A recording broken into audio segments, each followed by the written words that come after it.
Good morning, Live to Lead 2025.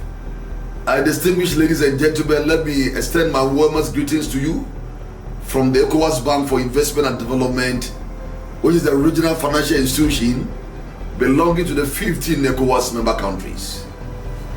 I'm the president and the chairman of the board of directors of the bank, having been elected to that office in 2020.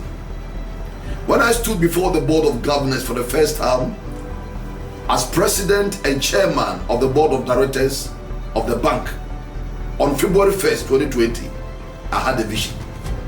It was a clear one, which was to strategically position the bank as the foremost development finance institution delivering measurable and tangible value to West African economies. However, just a month later, the COVID-19 pandemic hit West Africa and stopped the world, an unprecedented stroke of multiple and cascading events. Borders were closed, economies were virtually frozen. Our sub-region was under immense strain. Little did I know that the additional global shocks, that the Russia-Ukraine crisis and the war in Gaza, as well as the regional challenges caused by the exit of the Alliance for Sahel State countries, would occur during my time in office. The question during these times was not just how to grow, but how to survive. The vision I had shared seemed to some like a distant dream. Ladies and gentlemen, today I'm humbled to share with you how I survived and how we thrive as a bank. And for the sake of time, I'll not be able to share the entire story. However, I hope to share a few experiences that have greatly motivated me to do more. So, where were we? Let me be candid.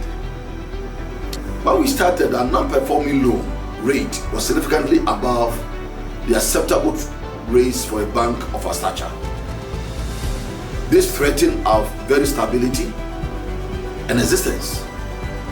Capital arrears were alarmingly high, indicating weak shareholder support and limiting our ability to make meaningful investment. Our visibility was very low. The name EBID did not resonate even among the people of West Africa, let alone the global community. Morale and work ethic were not at the level needed to implement the necessary changes for efficiency, to name a few. Internally, we needed a sharper strategic focus and stronger risk and governance systems to navigate through turbulent times. This was our reality. The foundation was shaky. We did not have a magic wand. What we had was a clear framework centered on 4 strategic thrusts. First, we focused on collaborating with the board to chart a clear forward-looking institutional strategy based on my vision. We moved from reactive responses to a proactive grasp of key and identified opportunities for strategic investment. We strengthened board-level governance and ethics, and we empowered our management teams. We synchronized reporting, accountability, and performance cycles. These innovations were all about creating an environment and culture where excellence and transparency can flourish. Second, we prioritize investment with high impact. We focus on projects aligned with the UN Sustainable Development Goals, ESG standards, ECOWAS 2050, and projects that were not just profitable, but sustainable and socially transformative for our ECOWAS communities. We proved that doing good and doing well are not opposites, but rather partners. Third, we committed to exercising strong leadership at all levels of the bank. This for me was the most critical thrust. Leadership is about service, not for self-aggrandizement. Yet, many leaders are simply occupying positions instead of serving. In reality, leadership is sacrificial because a good leader puts his team and the goals of the institution before his personal interests. And here, permit me to quote our friend and our brother, Jesse Maxwell, who said, "The leader is the one who knows the way, goes the way, and shows the way." Unquote. We established a culture of leadership based on credibility, upholding integrity at the highest level. We instituted the President's Award to recognize departments that added the most value annually. We didn't just build a better bank, we built a more competent, more confident, and more cohesive team. And fourth, we were very aggressive in resource mobilization. We traveled worldwide and secured nearly $2 billion in new funding from partners and through debentures on the regional financial market. Simultaneously, we recovered millions in capital arrears from our member states who are the shareholders of the bank.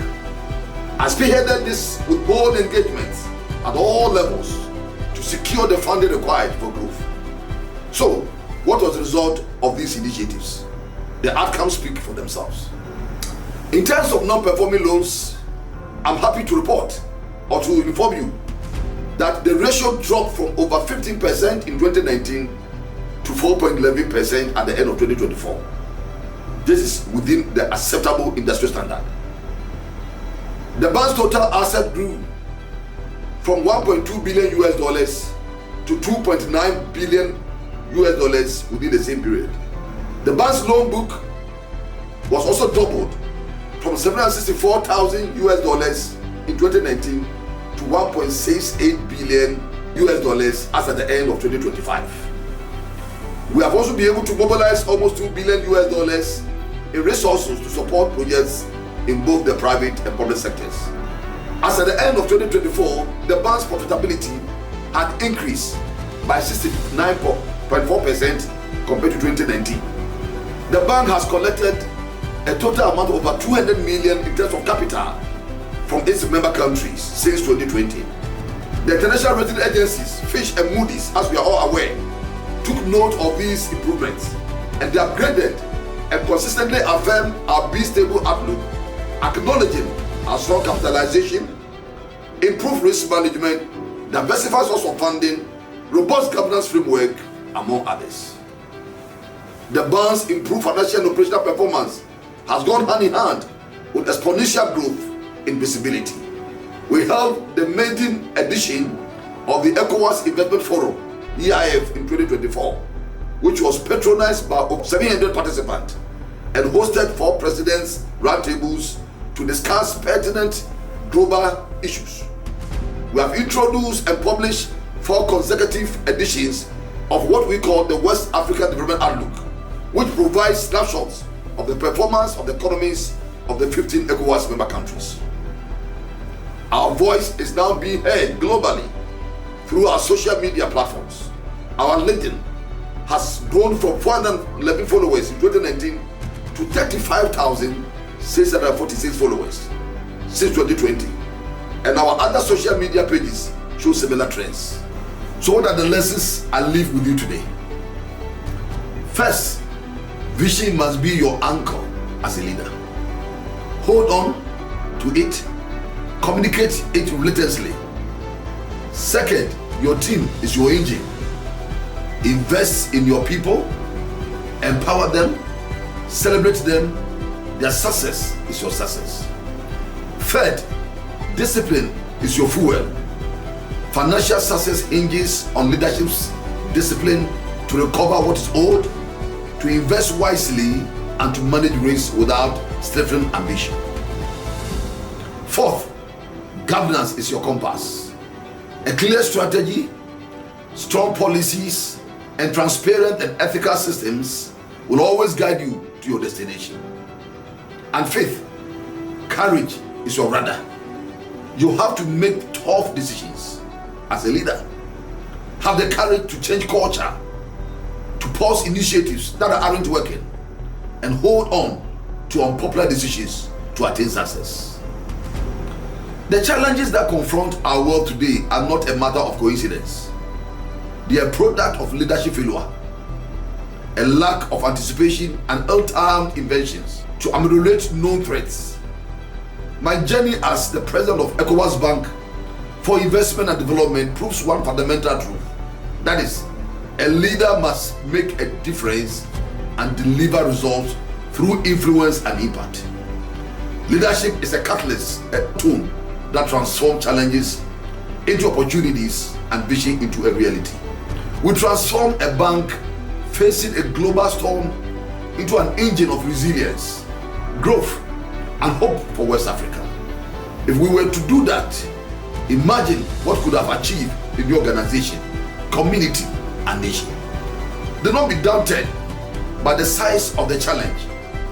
Be inspired by the power of a plan, the strength of a team, the integrity of purpose, and the unwavering belief that with discipline, courage, and people-centered leadership, and unwavering belief in God, no turnaround is impossible. Go forth and lead. Tell your own fortunes. Build a legacy that uplifts you. Thank you so much for your kind attention, and we wish you a very fruitful deliberation.